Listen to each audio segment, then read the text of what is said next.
What? Des clous pour une pelure. Des clous pour une pelure. Des clous pour une pelure. Des clous pour une pelure. Des clous pour une pelure. Des clous pour une pelure. Des clous pour une pelure. Des clous pour une pelure. Des clous pour une pelure. Des clous pour une... Des clous pour... Des clous pour une pelure. You got that? Say that 10 times fast.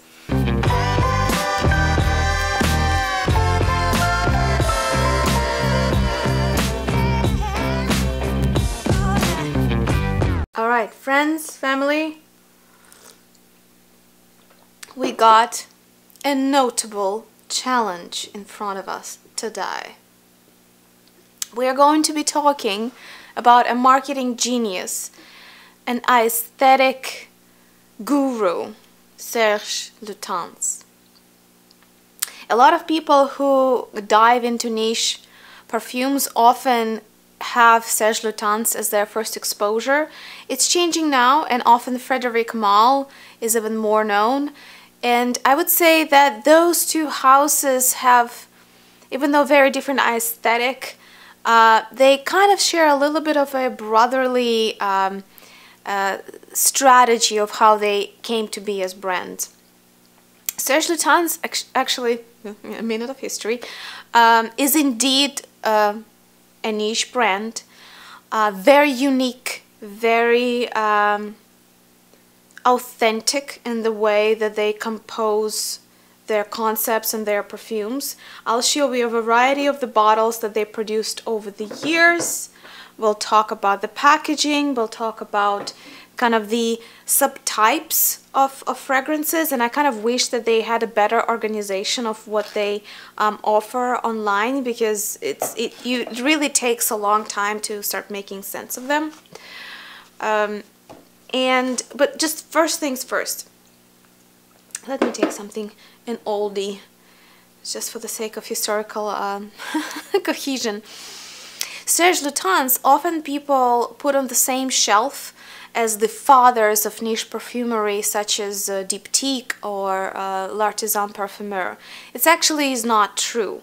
SERGE LUTENS was an art director. He spent a number of years kind of curating the looks and aesthetic for ad campaigns of Shiseido. He is a great colorist. He is an incredible stylist, and some of that aesthetic that he created in, I think it was the 80s for Shiseido, kind of became truly iconic and has been copied and rethought and reworked. It kind of generated so many fruitful avenues for a lot of other artists and photographers around the world. That said, he's not a photographer. He's actually contradictive to what people think. He's not a perfumer as well. He is a stylist. He is a businessman with a very strong aesthetic charge. Same kind of similar thing with Frédéric Malle. Both came from the beauty and publishing industry, but neither of them started from perfumes or only focused on perfumes. And the work of SERGE LUTENS for Vogue and the product work that he did and the advertising work that he did with Shiseido kind of what established and gave him opportunities to start his own brand eventually. So this is in sharp contrast to, let's say, Francis Kurkdjian, who is a trained chemist, a perfumer, and he worked and created perfumes for years, same with Jean-Claude Ellena, Maurice Roussel, and many others. So SERGE LUTENS is more of a creative genius. He's a creator, he's a businessman. And through establishing that acumen, those skills, those connections in Shiseido, he created first a few fragrances for them. Eventually, he started his own boutique, which was, for those of you who vibe with Gothic aesthetic, you should absolutely visit it in France and Paris. And generally speaking, if you look at the vibes of his products, they always have this neo-goth kind of futurism plus Gothic styles combined. And it's not nearly as old and as esteemed as people think as L'Artisan Parfumé or some old like Houbigant or Guerlain, as those truly multi-century perfume houses that have been supplying, you know, royalty houses and aristocracy way back when. His brand actually took shape roughly in the mid-90s and more so at the beginning of 2000s. For a lot of people living now, those are ancient times. For me, I'm 80s baby. Like to me, anything after 2000s is still new. I need to readjust that. I know it's been 3 years since COVID alone.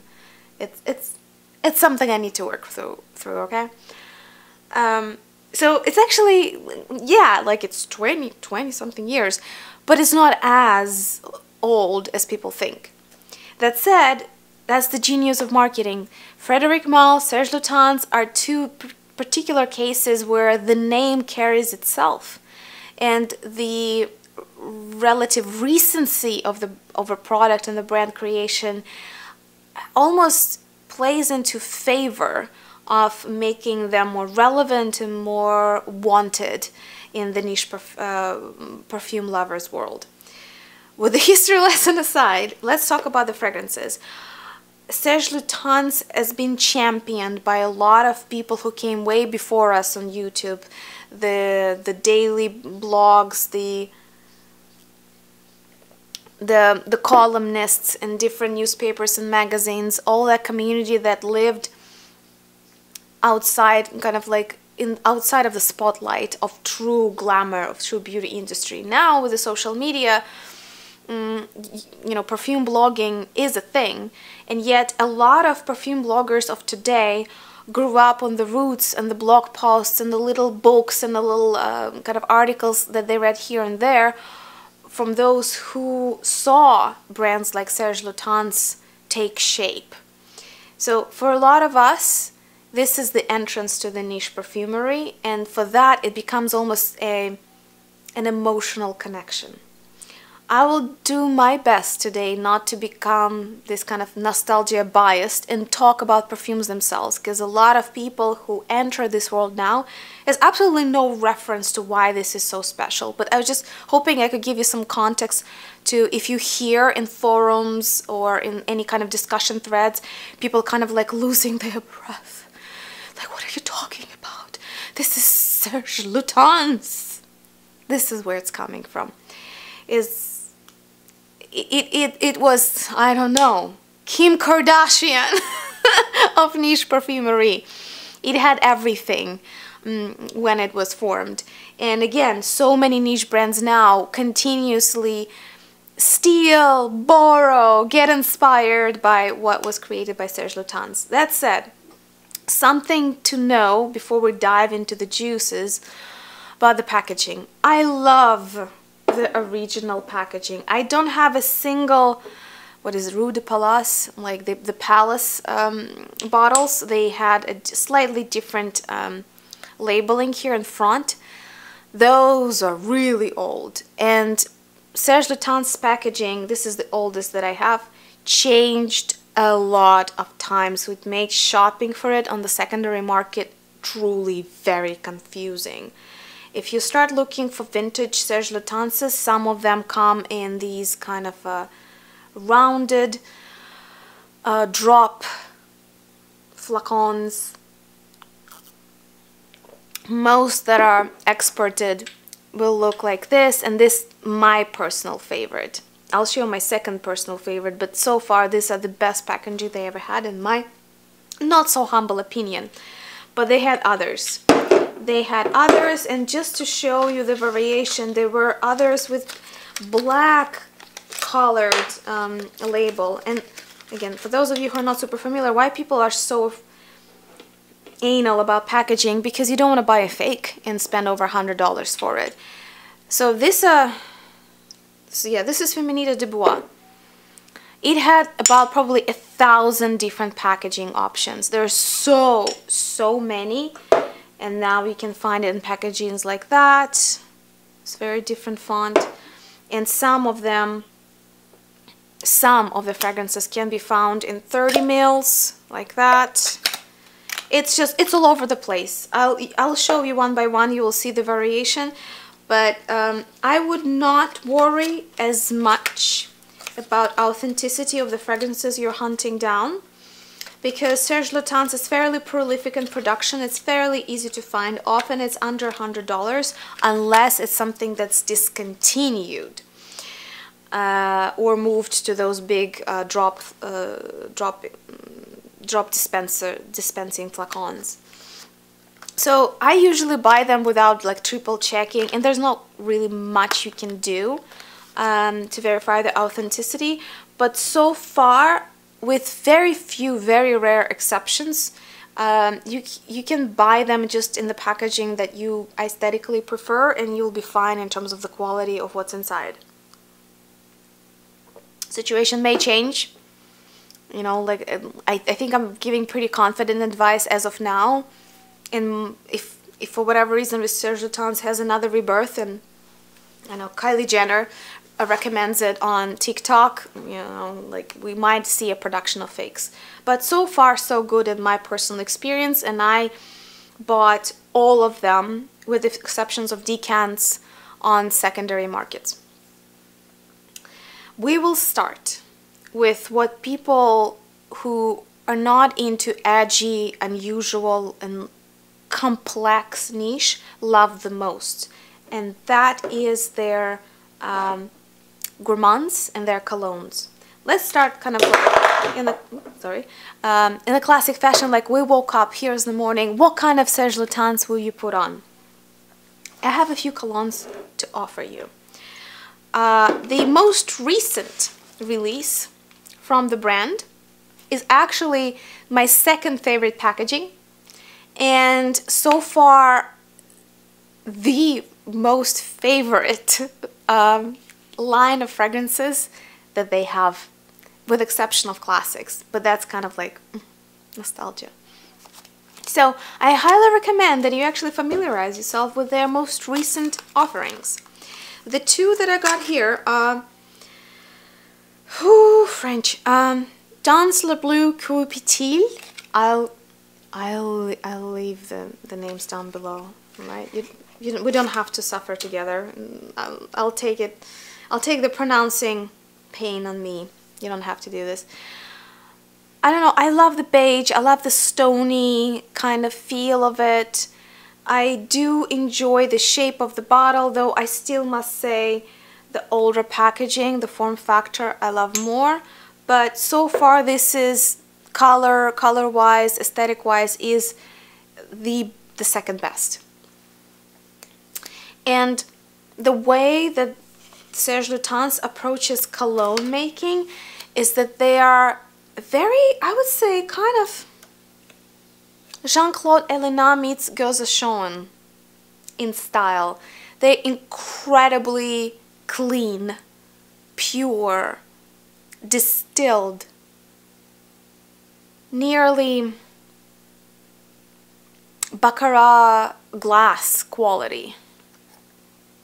So Dans le bleu petille is, big spoiler, what I chose as my purchased bottle of the most trendy, delightful, juicy mineral accord, contemporary mineral accord fragrance.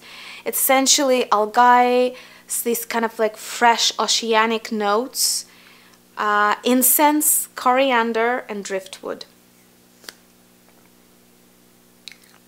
The incense here is not dating, it's not dated, it's not church-like. It just gives it a little bit of more of this kind of alien bitterness flavor somewhere on the background. I love this one. If you like austere, crystal clear, kind of the high note singing colognes, this is one of the most unique yet wearable creations that I found in the market, and it is, here you go, Serge Lutens. So This particular little creation has all the value for your buck. It has a branding value, it has aesthetic value of the packaging. It is incredibly contemporary and well refined make of a mineral accord. Beautiful. It's just beautiful.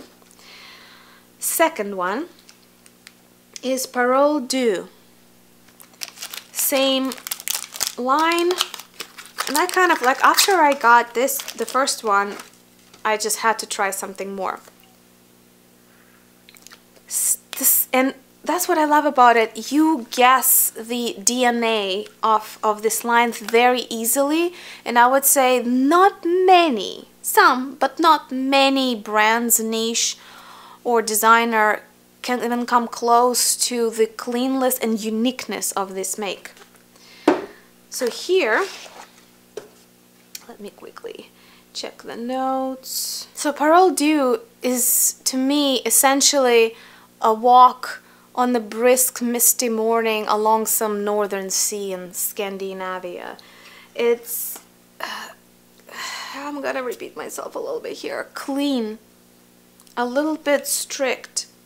But here, it's a slightly different story. We don't get algae, we don't get this oceanic mineral accord. We get eucalyptus, we get pine needles, a little bit of like citruses and musk at its heart,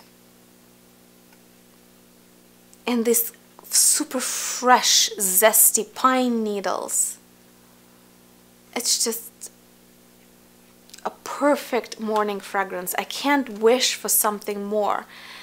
I can't say who will like it more, men or women. I don't really divide fragrances that way. You just have to figure out what works with your taste and what works with your skin chemistry. That said, colognes in general don't have gender. It's all about various herbs, citruses, naturalistic sounds, and in that sense, can you pick in a store a feminine or masculine cucumber? I don't think so. Or, you know, like feminine or masculine tomato. It doesn't work like this. It's just an experience. It's an olfactory experience that you either vibe with or you don't. So this is what I wanted to start with. The Colognes by SERGE LUTENS is their newest product creation, and I think is an exceptionally good way to start becoming familiar with the brand if you had no prior knowledge of it whatsoever, because I think this is an incredibly good bet at contemporary niche. That said, yet another experiment with packaging, a slightly earlier version of their colognes, of their waters, as they call them. Again, it's not bad, but this previous style of packaging, I don't know. It's a matter of taste, what you like. I kind of prefer this. I think this is conceptually cleaner, more cohesive. This cologne, or water, is called de clous pour une pelure. Very bright color and apparently does stain. Don't use it on white t-shirts. Use it on the skin or on something dark, if it's clothing. This one is surprisingly rich and almost oily compared to the other colognes I just showed you. It has orange, it's very simple pyramid actually, orange, cloves, nutmeg. I still feel that this is kind of a slightly heavier afternoon version of Parole Deux, because I feel orange oil and almost like the orange skin and pine needles.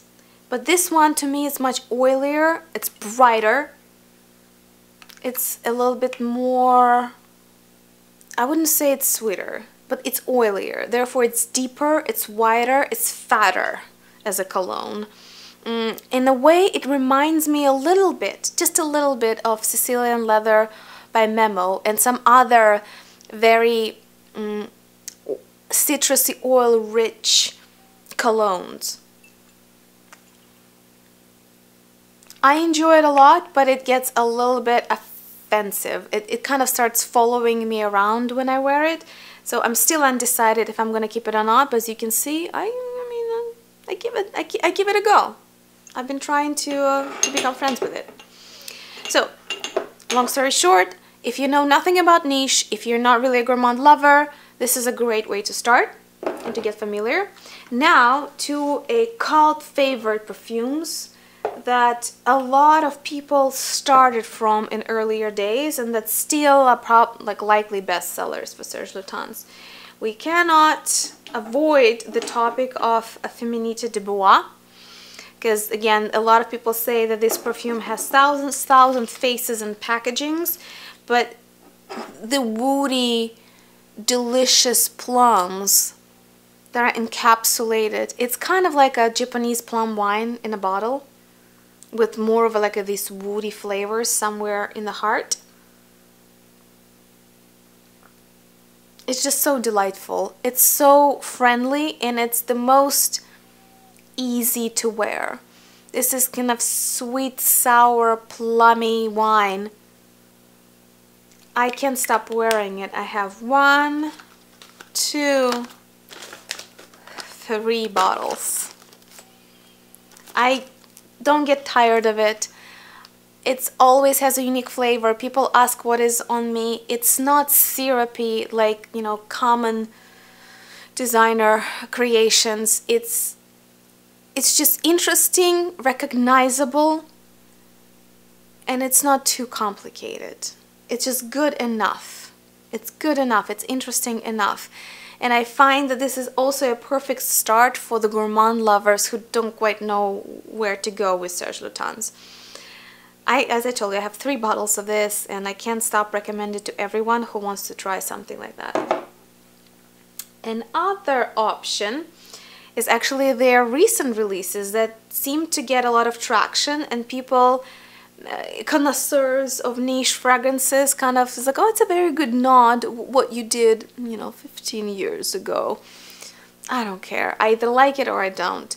La Dompteuse Encagee, frangipani, tropical fruits, and a slightly metallic jasmine to give it a little bit of more of a backbone. Bright, sweet, yet again that metallic jasmine kind of keeps it together from becoming too oily, too fruity. It's, which year is it? I just want to double check.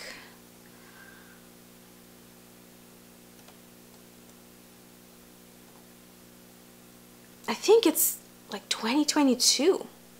No, 2021. So this is really recent. And you can see how the 50 ml looks like. And yet, it's true to its niche nature. It's not simple. It's not syrupy. It's nothing like La Diable and yada yada yada. It's nothing like those Santal lotion types, or, you know, you wear it to the gym type of perfumes. It has all the good aspects of being a niche perfume that's interesting, that's bright, that's long wearing, that's complex. And yet it's very wearable because of the composition of the pyramid. Let's see if I missed anything. Frangipani, Ylang Ylang, almond. Ah, so it's almond. I thought it's like the metallic jasmine that gives it that backbone, but maybe it's the bitterness of the almond. I must say though, I don't find it very almondy. I'm a big fan of almond fragrances, and I've been searching for my favorite amaretto, which has, it's its own family of fragrances, something that smells like bitter, boozy almond. But it's good. It's for those of you who love frangipani fragrances in general and are looking for something with teeth. A really good one. And you see, like, this is a true oldie, allegedly the first fragrance that was released under the name of Serge Lutens. And this is 2021. They really do know how to nail gourmands. Continuing with that, I actually don't like it as much, but a lot of people speak very highly of it. I got a decant here. It's called Le Participe Passé. I think this is fairly new, maybe 2020 or 2019. To me, this is burnt caramel with honey. This is something, let me double check the pyramid. This is something that I think people will like who love Sweet Gourmands by Kilian, who like, who want Zoologist Bee, but it might be too expensive for you. Those of you who like heavy, sweet, very dense gourmand experiences. Essentially, it says has Artemisia, bergamot, yeah, Egyptian balsam, caramel, cumin, leather, patchouli, fruity notes, pepper. To me, it's a lot of burnt caramel, and I can't. It's just a personal preference. To me, okay, this is too far. And yet, a lot of people really enjoyed it and said that it was in the good traditions of earlier Serge Lutens gourmands, such as Ambre Sultan, oh my god, I'm forgetting, Chergui,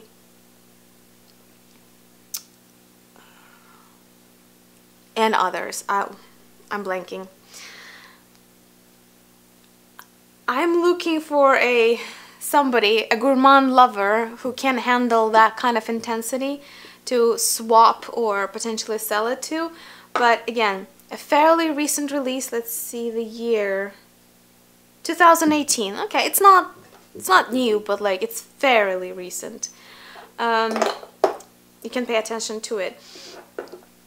Another very sweet, relaxed fragrance, and again, creamy Santals are generally a cult favorite for their kind of pajama party, kind of relaxing nature. They always seem like milky, lactonic. It's like drinking vanilla milk in the fluffiest of your pajamas. So Serge Lutens has an offering there, and it's called Santal Majuscule. What saves this particular creamy Santal is that it's also put on this prickly, bright, almost fruity type of musk. Because a lot of modern, kind of contemporary creamy Santals are so whipped cream, are so smooth, that they don't have any teeth to them. They don't have any bite. Well, this one does. Let me double check. Santal. Trying to see what gives it such a bright quality. Potentially rose. Santal, cacao, damask, rose. There's more to it than that. These compositions are all fairly complex, and yet they are very well woven together. And this is why I highly recommend you familiarize yourself with this brand, at least in the decant or sample form, so you have an idea of what true niche, a well-designed conceptual niche is like. I wore half of it already. It's my personal bottle. I probably will not buy a replacement for it because to me it's a little bit too sweet. It's very vanillin type of sweet. It's very edible vanilla. But I still enjoy it every once in a while when I really want to feel sweet and creamy. Now we're moving towards flamboyant, complex florals. Surprisingly, to me at least, I found that Serge Lutens does have almost a line, even though it was never released as the same line, but you can group a number of fragrances that they have into this very specific category. And I'll start with a rose. I'm not the biggest fan of this type of rose, which is red wine or berries or like Bulgarian kind of sweet, sour roses. But Serge Lutens La Fille de Berlin, I actually used up almost all of my decant. For me, it's mostly a winter fragrance, but you know, you define your own rules, what works for you in the climate where you live with the skin chemistry that you have. What's beautiful about this La Fille de Berlin is that, in my not so humble opinion, this is a much better balanced red wine plus rose than Frederic Malle Une Rose. There I find the wine and the rose are too metallic To me, it's just too strict, kind of. Here you have these tannins, red wine tannins, and kind of the sourness that mixes with the most jammy, flamboyant, optimistic, positive rose. And it creates such a unique contrast.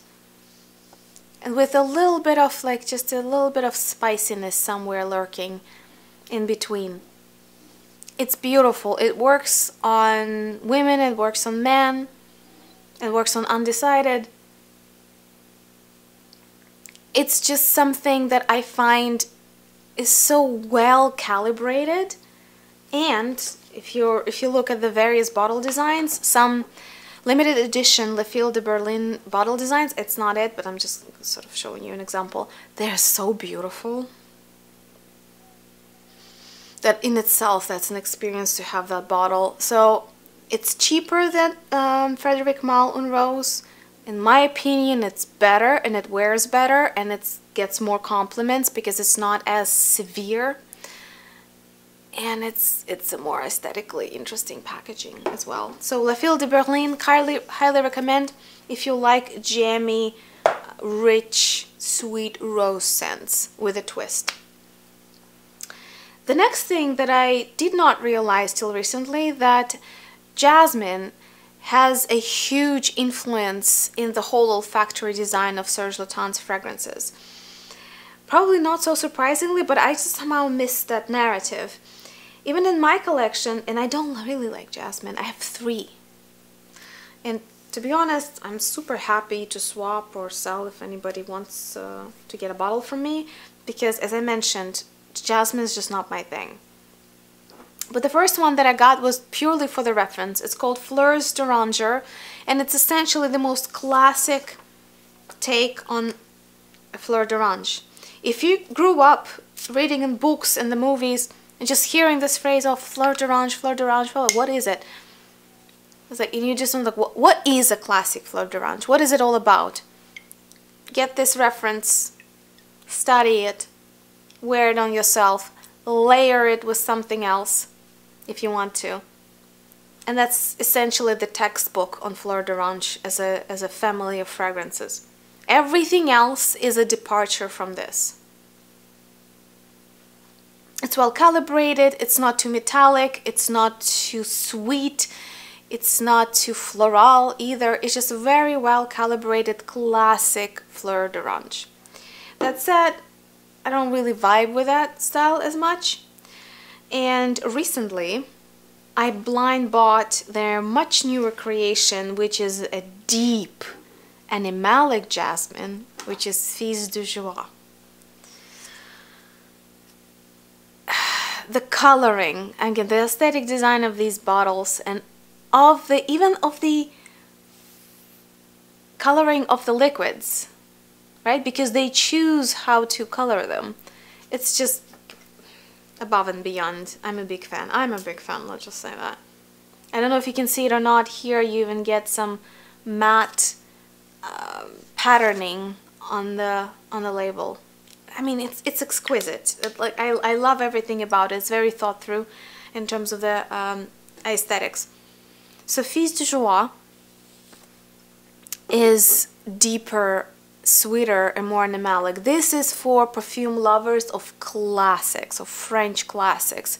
If you're a Chanel No. 5 kind of gal, if you're a Dior Poison kind of gal, if you like South Italy niche, such as SERGE, Tiziana Terenzi, anything, maybe Narciso Rodriguez, anything that's has this sensual, deep, almost perverted nature to the way that the fragrance opens up.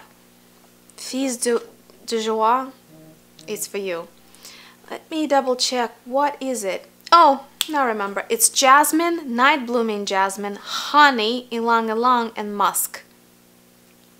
Again, if you like honey-like perfumes, if you like Zoologist Bee, if you like, there are many others. Pay attention. I wouldn't say that this has the most projection, but I think perfumes like that should not. This is something that is almost, what is it, carnivore plants. This is the kind of fragrance that when somebody actually reaches close enough to smell it, you just, hup. And that's the last I remember. So that's that kind of fragrance. It doesn't scream unless you overspray, but once you get into vicinity of it, it just sucks you in. It's very deep, honey, sweet, animalic jasmine. It's hard to wear for me. It's not quite my profile.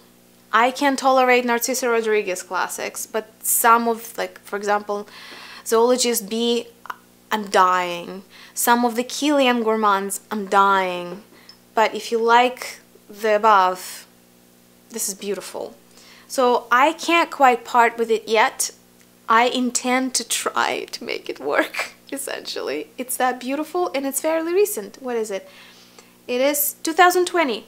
Imagine, that was the release in the middle of the COVID, and since we know it takes at least 2-3 years usually from the idea to a product release, for something that's almost designed to be for human contact, to be released in the first year of COVID, that's tragic. So I think it's absolutely worth resurfacing again. Amazing animalic sweet jasmine with honey, with ylang ylang, is just very sensual. Something that's a little bit more my cup of tea is another jasmine by Serge LUTENS, and that's a Nuit de cellophane. And this one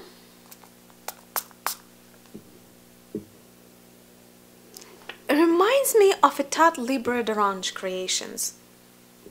It's plasticky but natural, it's flirty but alienated.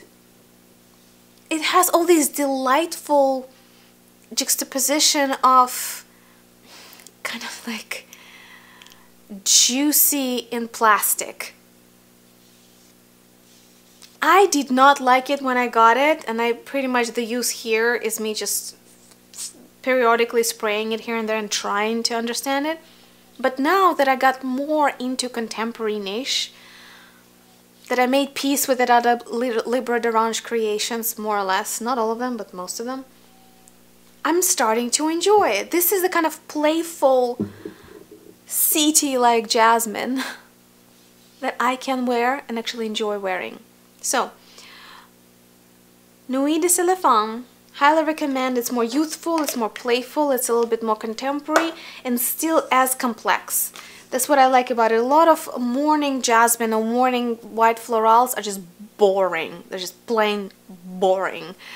But Jasmine et Cigarette, which is cigarette smoke and jasmine by Tat Libre d'Orange, and Nuit de cellophane by Serge LUTENS are two amazingly good day jasmine scents that are very unique. They are very authentic, very unusual. Another story on florals with a twist is not everybody's favorite, but it's my personal favorite. This is not everybody's cup of tea, I'm warning you, but to me it's hypnotic. This is Vitriol du lait. So carnation, an evil, what is cruel carnation. The opening of it is indeed pissed off. I don't know how else to call it. It's just evil. It's bitter, inhospitable. But you give it 5 minutes and it becomes charming, demure floral. You give it 10 more minutes, and once you get to the base, it becomes this hypnotic skinned floral musk. It's not sour, it's not fruity, it's just well-rounded and alluring. Oh, this is a mysterious, moody, capricious fragrance. And I love it for it. So, I have my bottle and I have a backup. Have not found a carnation like this yet. And I tried Sweet William by Carnet Barcelona. I have, oh my god, I have, oh, I forget, Oulé Sauvage by L'Artisan Parfumeur. I've had quite a few carnation fragrances. This is it. This is absolute tops. Tops. Because it's carnation that is, it's like a cyberpunk story about carnation. It's just so dramatic. It's so good. And it's so ever-changing as a fragrance. It's definitely for witches. Moving on, because I'm trying to wrap up here. Lavender. I'll show you two. I think there may be one more. Can't quite remember. The one that smells like freshly ironed shirt is Cris Clair. This is, to me, it indeed has the smell of a hot iron. It's comforting, it's balanced, it's meditative in many ways. It's not too sweet, it's not the lavender that's like high elevation, that is minty fresh, almost bitter. No, this is a very soft, warm, but not sweet lavender. I love it. And actually people who don't like lavender often don't necessarily even notice it there because it's so well weaved. It's a scent where I want to be mindful, when I want to be thoughtful, when I want to meditate, when I want just to flip through the pages of a book and feel content, contained, and free of anything else, any other thoughts, any other problems, any other happenings in the world. Cris Clair, beautiful, beautiful, beautiful fragrance. A gourmand, rich in dark lavender is Forreau Noir. This is the one that's hard to hunt down. I got myself an oldie. It's a 30 ml travel. Now I think it's repackaged into the splash flacons. So up to you. I think this is the most beautiful dessert. Very, like, if you put a lot of lavender syrup in a latte and then you put just a little bit of black pepper, that will be it. That will be that. Not for everyone, but I often do not understand sweet lavender and I don't often vibe with sweet violets, but this is a rare occasion where gourmand lavender is delicious. Just delicious. All right, moving on to a territory of something a little bit more, I don't want to say masculine, but I guess these ingredients are often shown in the videos for guys. Leather. Serge Lutens has a lot to offer, and I'm just showing you what's in my collection. I've sampled dozens and dozens more, and I had bottles and I got rid of them. So we will be here forever if I'm going to be talking about everything that I've tried. I'm just showing you my collection and giving you some form of like comparisons and advices where to place it mentally. But one of the best floral, thin, elegant leathers that I've ever tried is Daim Blonde. The white leather by Serge Lutens, Daim Blonde, is almost fruity. What I like about it, that it's not as nude and nuanced as Mortal Skin by Amber Luca. It's not as musky as some other leathery creations, but it's definitely on the light, day-like side. It's not smoky, it's not super spicy. It's a very tactful approach of combining leather accord. I would even say suede, like kind of like white suede with fruity florals. It has a lot of projection, this one. It travels well with you, it leaves a trail, and people often ask what it is when I wear it. So it's a crowd pleaser. That said, on different skin chemistry, if your skin more bitter, more oily, more sweeter, or more whatever that is, it will sound differently. This is one of those chameleonic fragrances that it's very hard to predict how it's going to live on your skin, and it's true for most Serge Lutens fragrances in general, especially their older creations, and this is an oldie. So Daim Blonde, I have two. I have half finished bottle and I have a backup.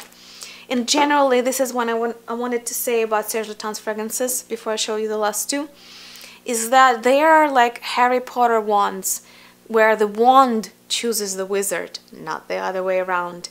Some of the Serge Lutens fragrances are so niche, you put them on and you're just like, I smelled burned bones and spit. And somebody else does the same, and it's like, oh, freshly baked bread. They have that quality, I kid you not. The last two that I have is a very classic vetiver, the one that I always recommend when people don't know where to invest their money, especially men. It's like, I want a solid vetiver, but I don't want it to be bitter, I don't want it to be spicy, I don't want it to be sweet, and I want it to look respectable. Here you go. This is a very respectable vetiver. Vetiver Oriental by Serge Lutens. I don't know why they call it Oriental, because to me, this is very run-of-the-mill vetiver. I know of way spicier, heavier, darker vetivers than this one. I would say that Vetiver by Serge Lutens is grassy, rooty, dry, and very well balanced. It's not too bitter, it's not too sweet, it's just right there in the middle. So if you want a respectable, laconic design of vetiver, I find that this one is nearly impeccable. And for something weird, most of the most weird stuff, and they do have some, they do. The most weird of them all that I have is Eau de Lait, which smells of, let's first refresh my memory, see if it's what I think it is. No, it's the same. It's the smell of fruity/minty toothpaste and blood. Yep. It reminds me of my childhood. A lot of you guys have not had that experience. Back in the days, if you're really poor and you can buy a tube, toothpaste in tubes, it was a powdered one that was sold, which was pretty much abrasive stuff you push against your teeth with a toothbrush, and it had a more characteristic scent like this. It's kind of minty, something. And when you do that with these micro beads or crystals, you often damage your enamel, especially if you're as a kid, you just kind of don't really pay attention. And so you're in the middle of brushing your teeth with that, and then you start bleeding through it, and that's what it was. That's it. So what creates a smell of blood? Iron, I think. So this is something metallic about this fragrance. And yet, it's not exactly bad, because it has its like gummy, bubble gummy heart to it. It's just bizarre. It's Etat Libre d'Orange worthy. It's probably even more than that. It's just so bizarre. Alright, Tendelay. For those of you who want to see what true niche is all about. They also have more things like that. I'm just gonna save us time. I'm gonna stop here. This is my collection, which is almost 24 fragrances, and I hope that was helpful for you as a guide to the brand. As I mentioned, there are certain lines hidden in that large list, laundry list of releases that they had over the years, and I tried to group them as logically and as helpfully as I could to help you kind of orient yourself around the brand. Let me know what your favorite SERGE LUTENS fragrances are. How did you get introduced to the brand? What was your path? What kind of things you liked? What kind of things you couldn't wear? And do you agree that with my hypothesis, my theory in the making, that SERGE LUTENS fragrances choose you? It's not that you choose them. It's the other way around. Do you find that to be true? We'll be waiting for your comments. Thank you so much for watching, and I'll see you in the next video. Don't want a complication.